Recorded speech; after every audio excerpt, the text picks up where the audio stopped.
어떤 교회에 신실한 청년이 있었습니다. 예배도 잘 드리고 또 봉사도 잘하고, 그래서 목사님께 큰 힘이 되는 청년이었어요.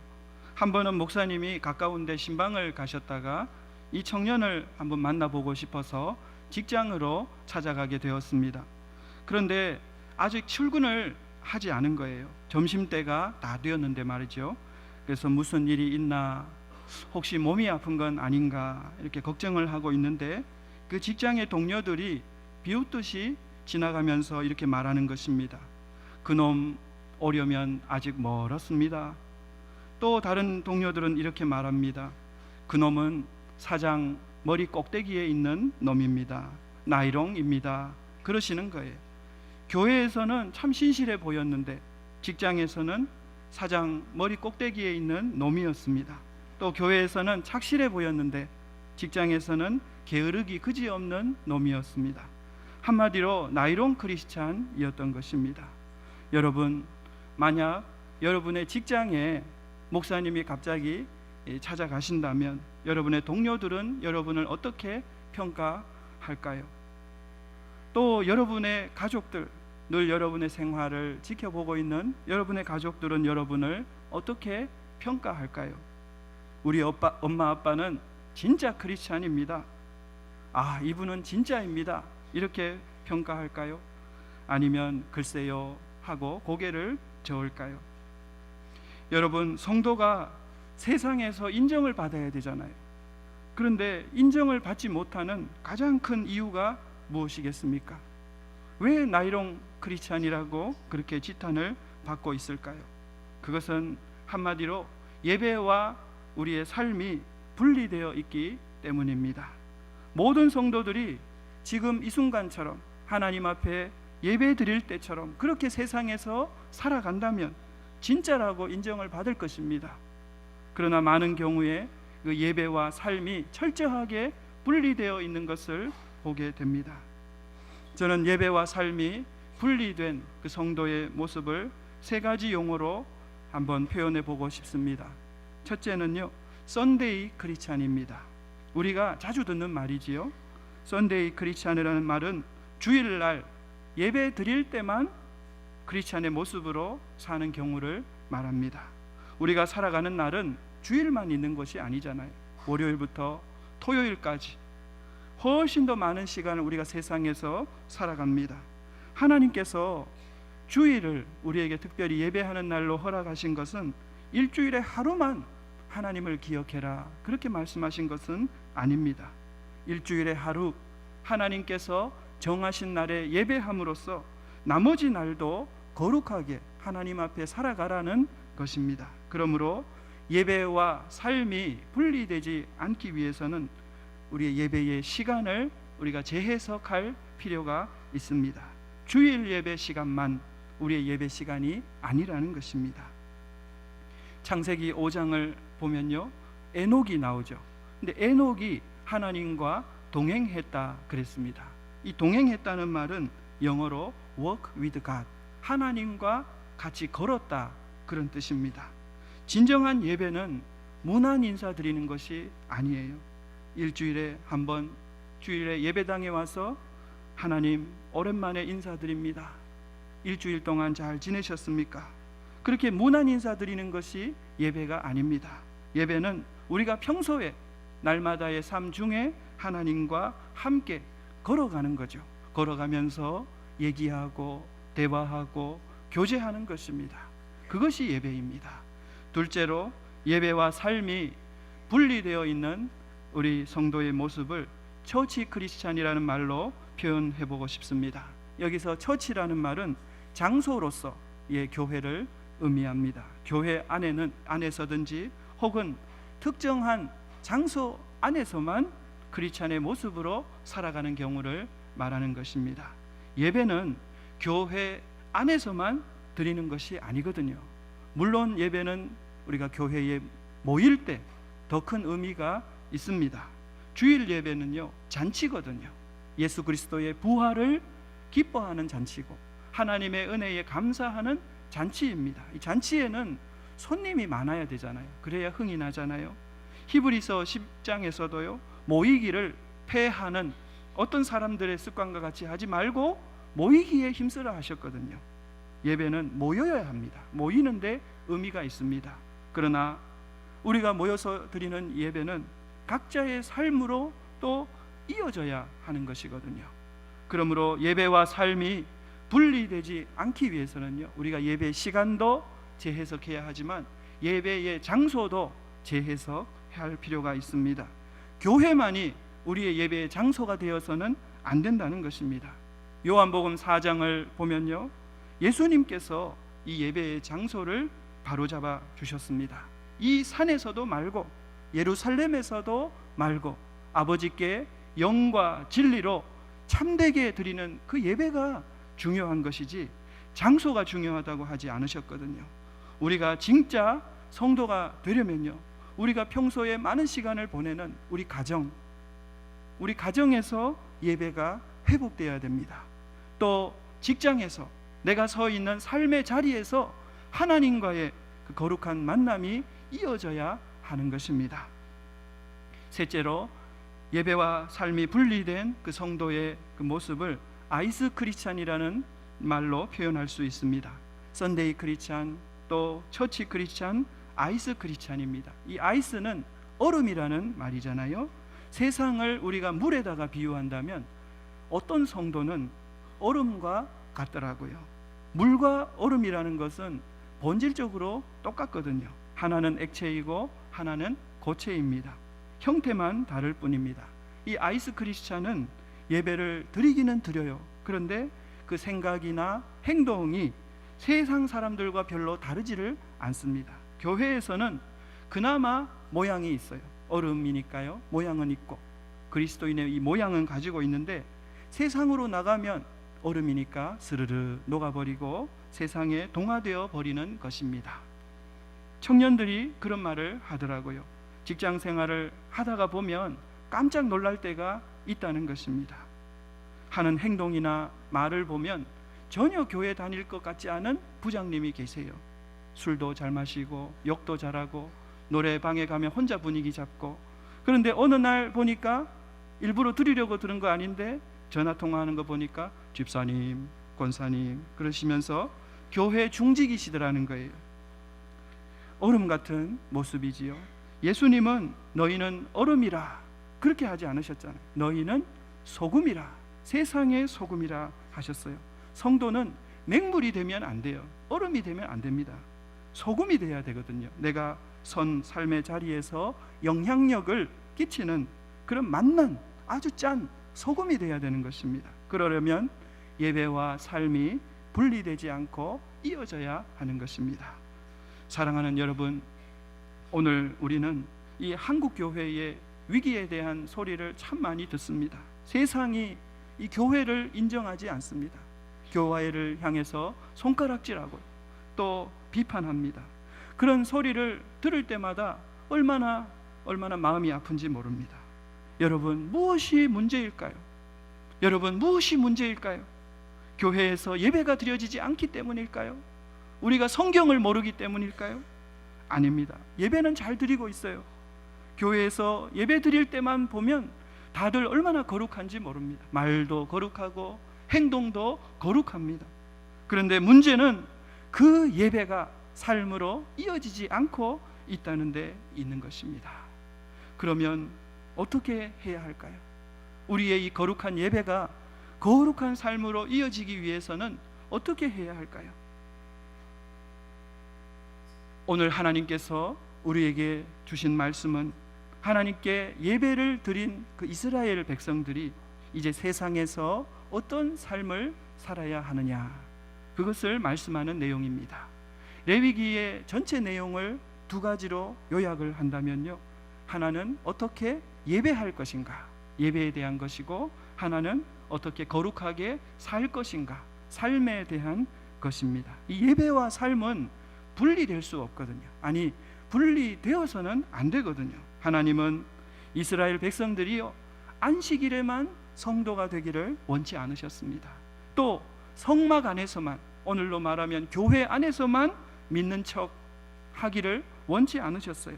실제 생활 가운데서도 거룩한 하나님의 백성답게 그렇게 살아가기를 원하셨던 거거든요. 예배가 삶 속에서 이어지기 원하셨던 것입니다. 그러면 우리가 어떻게 썬데이 크리스찬이나 혹은 처치 크리스찬이나 아이스 크리스찬이 되지 않을 수 있을까요? 어떻게 예배가 삶이 되고 또 삶이 예배가 되는 그런 예배자가 될 수 있을까요? 첫째로, 언제 어디서나 우리가 하나님을 의식하는 삶을 살아야 하겠습니다. 오늘 1절과 2절 말씀을 우리 함께 한 목소리로 읽겠습니다. 시작. 여호와께서 모세에게 말씀하여 이르시되 너는 이스라엘 자손에게 말하여 이르라. 나는 여호와 너희의 하나님이니라. 아멘. 이 말씀에 나는 여호와 너희의 하나님이니라 하는 표현이 나오는데 2절에도 나오지만 4절에도 나오고 5절에도 나옵니다. 나는 여호와다 너희의 하나님이다. 이 말은요, 레위기 전체에 자주 나오더라고요. 한 50번 나옵니다. 그런데 그 제사에 관한 부분이 있거든요. 레위기에 1장부터 10장까지 그 앞부분에는요, 이 말이 한 번도 나오지 않습니다. 모두 다 어떻게 거룩하게 살 것인가 하는 11장 이후부터 레위기 뒷부분에 50번이나 나오고 있어요. 왜 그럴까 한번 생각해 봤습니다. 저는 그렇게 생각합니다. 우리가 제사 드릴 때 하나님을 의식하는 것은 그래도 좀 할 수 있습니다. 짐승을 잡고 각을 뜨고 피가 튀기고 번제를 바치면서 하나님께 나아갈 때는 우리가 하나님을 의식하기가 쉬워요. 그래서 나는 하나님이다 굳이 말씀하실 필요가 없는 거예요. 그러나 성막 밖을 나오면 하나님을 의식하기가 쉽지 않습니다. 그래서 하나님은 끊임없이 나는 여호와다, 나는 너의 하나님이다 말씀하시는 것입니다. 나는 여호와 너의 하나님이다 하시는 이 말씀은요, 나는 너의 주인이다, 나는 너의 경배의 대상이다, 나는 너의 왕이다.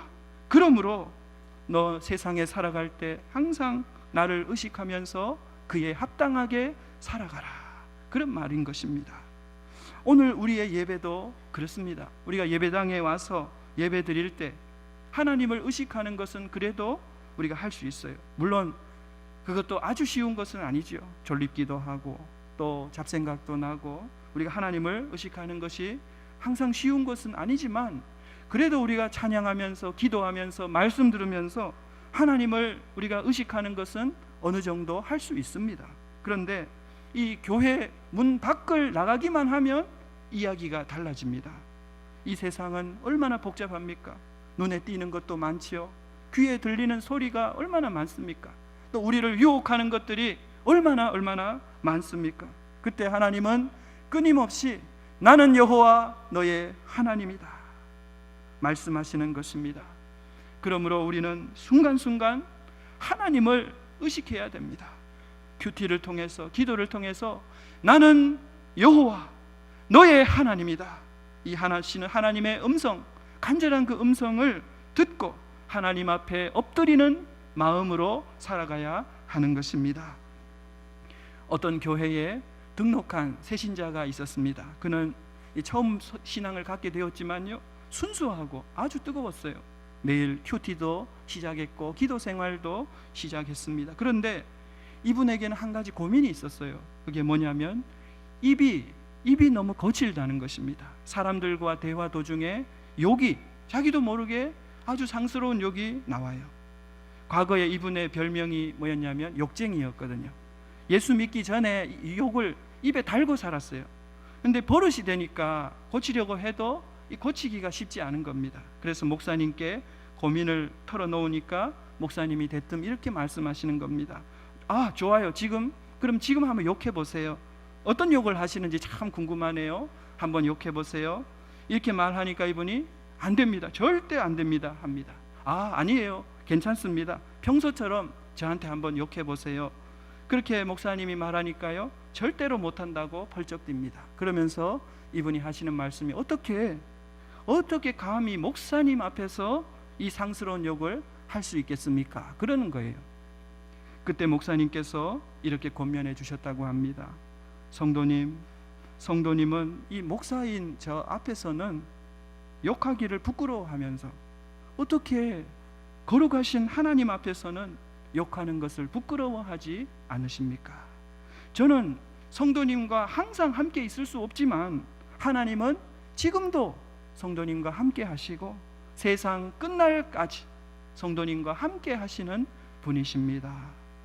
그때서야 이분이 욕을 통제할 수 있는 힘과 방향을 얻었다는 것입니다. 이제 하나님을 의식할 수가 있게 된 것이거든요. 사랑하는 여러분, 우리가요 정말 하나님을 의식한다면 함부로 살 수 없어요. 함부로 우리가 죄 지을 수 없고 함부로 욕할 수 없고 또 함부로 불평 불만을 내뱉을 수 없는 것입니다. 하나님께서 정말 내 곁에 계신 것을 우리가 믿는다면 말이죠. 우리가 어떻게 거룩한 예배에서 거룩한 삶으로 나아갈 수 있을까요? 그것은 우리가 하나님을 순간순간 의식하고 하나님 앞에 엎드려 살아갈 때 그렇게 할 수 있는 것입니다. 저와 여러분 모두 다 이 교회 안에서뿐만 아니라 세상에서도 늘 하나님을 의식할 수 있기를 축원합니다. 그래서 거룩한 예배가 거룩한 삶으로 나아갈 수 있기를 간절히 축원합니다. 둘째로 이 예배가 어떻게 삶으로 이어질 수 있을까요? 거룩한 불순종이 우리 안에 있어야 됩니다. 내가 세상에 대해서 아니라고 말할 수 있는 결단이 있어야 합니다. 우리 3절을 함께 읽겠습니다. 시작. 너희는 너희가 거주하던 애굽 땅의 풍속을 따르지 말며 내가 너희를 인도할 가나안 땅의 풍속과 규례도 행하지 말고. 아멘. 여기서 이 풍속이라는 말은 삶의 방식을 말합니다. 또 규례라는 말은 사회적인 관습을 말하지요. 이 세상에는요 나름대로 삶의 방식이 있습니다. 아주 오랫동안 이어져 내려오던 이교적인 그 우상을 섬기는 관습이 있습니다. 하나님께서는 이스라엘 백성이 거룩한 삶을 살기 위해서는 그들이 거주하던 그 애굽 땅의 풍속을 따르지 말라 그러셨어요. 또 하나님께서 그들을 가나안 땅으로 인도하실 때 그 가나안 땅의 풍속과 규례를 따르지 말라고 하셨습니다.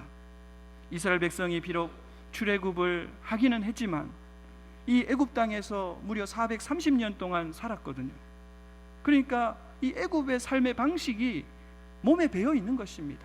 생각에 배어 있어요. 또 그들이 들어갈 가나안 땅에도 풍속과 규례가 있는데 그것을 따를 위험이 있는 것입니다. 그래서 따르지 말라고 하시는 것입니다. 그러면 애굽의 풍속과 또 가나안의 풍속은 구체적으로 어떤 것을 말할까요?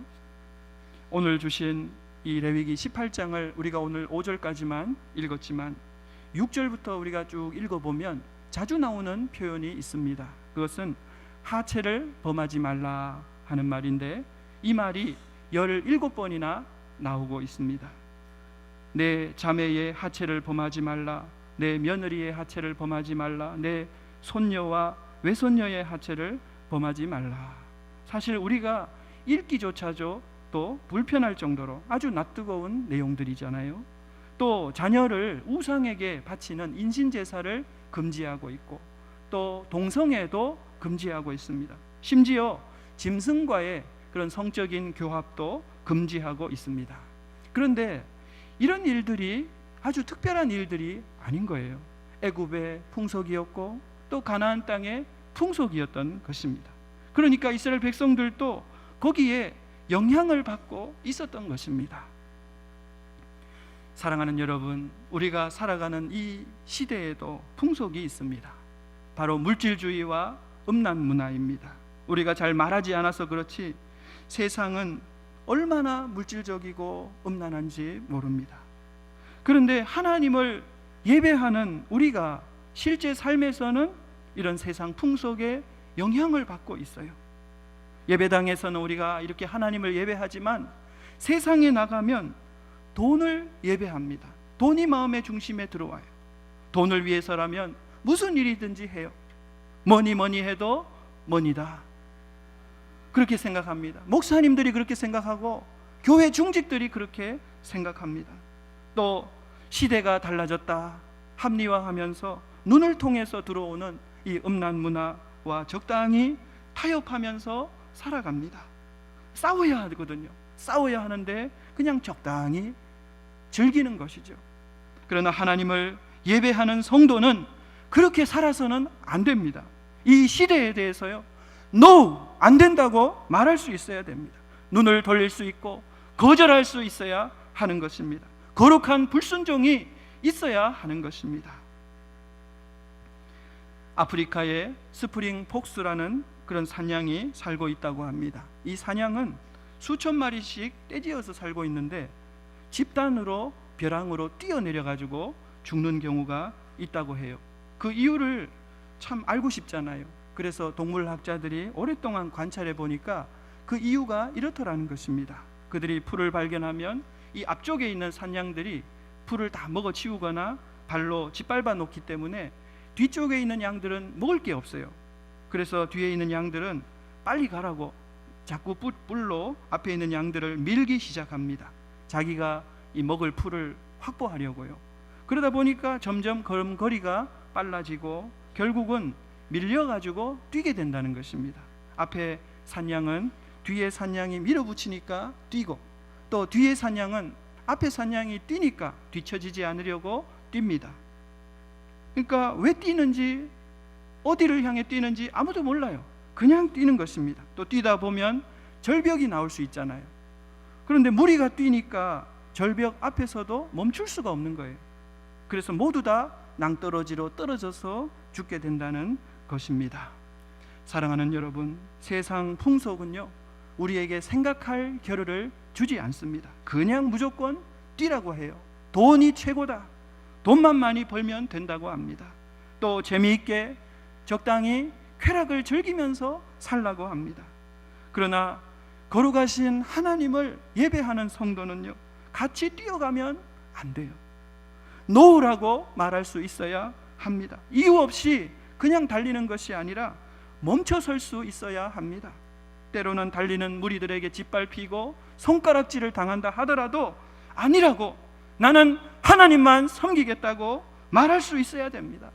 이런 결단이 없으면 죄송하지만 진짜 크리스찬이 아닌 거예요. 나이론 크리스찬인 겁니다. 저와 여러분 모두 다 이 세상의 풍속에 맞서서 거룩한 불순종을 결단하고 놓으라고 말할 수 있기를 축원합니다. 그래서 저와 여러분 모두 이 거룩한 예배가 거룩한 삶이 되는 은혜를 경험할 수 있기를 간절히 축원합니다. 셋째로, 이 거룩한 예배가 어떻게 거룩한 삶이 될 수 있을까요? 거룩한 순종이, 또 순종에 대한 결단이 우리 안에 있어야 하겠습니다. 우리 4절과 5절을 우리 함께 읽겠습니다. 4절 5절입니다. 시작. 너희는 내 법도를 따르며 내 규례를 지켜 그대로 행하라. 나는 너희의 하나님 여호와이니라. 너희는 내 규례와 법도를 지키라. 사람이 이를 행하면 그로 말미암아 살리라. 나는 여호와이니라. 아멘. 이 거룩한 삶은 세상 풍속을 멀리하는 것만으로 이루어지는 것이 아닙니다. 적극적으로 우리가 행하고 따라야 할 것이 있어요. 그것은 이 말씀에 보니까요, 내 규례, 내 법도라 그랬죠. 하나님의 규례와 하나님의 법도입니다. 예를 들어서 도둑질을 하던 사람이 하나님 말씀을 듣고 돌이켜서 이제 도둑질을 중단했다고 거룩한 삶이 되는 것은 아닙니다. 하나님의 말씀을 듣고 순종해서 이웃을 사랑하고 또 이웃을 섬기는 데까지 나가야지 그것이 거룩한 삶인 것입니다. 그러므로 거룩한 삶은요, 적극적인 거예요. 하나님의 말씀을 듣고 따르고 순종하고 행하고 지키는 것이 바로 거룩한 삶인 것입니다. 예수님도 자기를 믿은 유대인들에게요, 이렇게 말씀하셨습니다. 단순히 믿고 끝나는 것이 아니고 너희가 내 말에 거하면 참 내 제자가 될 것이다. 예수님의 말씀에 거할 때 제자가 된다 그랬거든요. 이 말에 거한다는 것은 말씀을 붙든다는 것입니다. 배가 난파했을 때 그 바다에 표류하는 사람이요, 구명종을 대충 붙들지 않겠지요. 죽기 살기로 뭐든지 잡히는 것은 붙들 것입니다. 그렇게 붙드는 것이 말씀 안에 거하는 것입니다. 그것이 우리 영혼이 사는 길이거든요. 오늘 본문 5절을 한번 보세요. 제가 한번 다시 읽어볼게요. 너희는 내 규례와 법도를 지키라. 사람이 이를 행하면 그로 말미암아 살리라. 나는 여호와이니라. 그로 말미암아 살리라고 하셨어요. 한 200년 전에 있었던 이야기라고 합니다. 영국에서 산업혁명으로 사회가 점점 발전하기는 하는데 도덕적으로 많이 타락하게 되었어요. 그래서 사람들이 환멸을 느껴서 이제 플래처라는 지도자를 세우고 한 단체를 만들었습니다.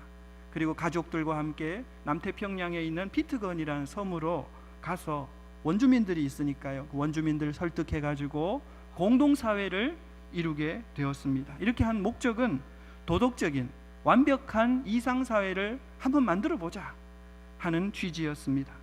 그러나 불과 9년이 지난 뒤에 이 공동사회는 실패하고 말았습니다. 그들이 그토록 싫어했던 그 문명사회에서 일어나는 그 사건들이 그 공동사회에도 똑같이 일어나는 거예요. 12건의 살인사건이 일어났고 폭력과 성도덕의 문란과 또 알코올 중독이 그곳에서도 일어나는 것입니다. 그리고 지도자였던 이 플래처마저 실망하여 자살하고 말았어요. 사람들은 다시 영국으로 돌아가려고 짐을 쌌습니다. 그런데 이 존 아담스라는 사람이 짐을 싸다가 성경책을 발견하게 된 것입니다. 9년 동안 한 번도 읽지 않고 구석에 처박아 놓았던 그 성경책을 읽게 됐어요.